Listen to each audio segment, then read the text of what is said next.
Hi everyone, we're now in the 8th week, which means that we are approaching the midterm grade time. So if you are behind in this class because you've not submitted any essays, you need to get those in. I do not open weekly quizzes. My theory is that if you don't sign in every week and do some work every week, that you're not going to pass this class. So I don't open the weekly quizzes unless you can prove to me you've been in a hospital or jail or something like that. But you need to get any work you're behind into me so that I can have an accurate gauge of where you stand at the midterms next week. So this week we've got some really cool readings. I know it's a little bit early in October for Ghosts and Goblins, but the way the schedule falls, we're going to be reading about Ghosts and Goblins this week instead of during Halloween week. So the first one's going to be Elizabeth Gaskell's The Old Nurse's Story.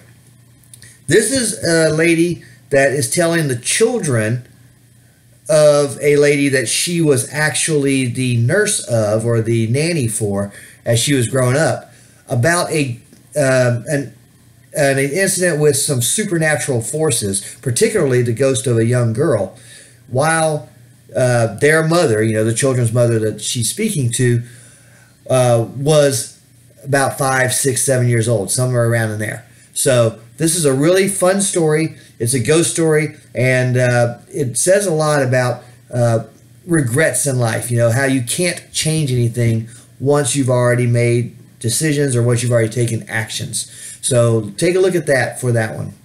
Then Goblin Market.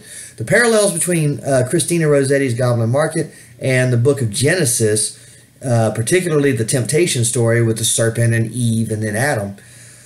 And then, of course, the redemption where, Jesus is supposed to redeem people for their sins.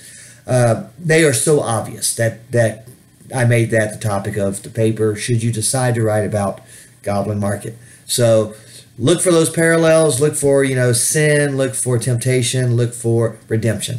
So those are the things to look for in Rossetti's Goblin Market. So really, that's about it this week. So I look forward to seeing you write about this subject and I want to see which one you pick. And if you have any questions, of course, always feel free to email me.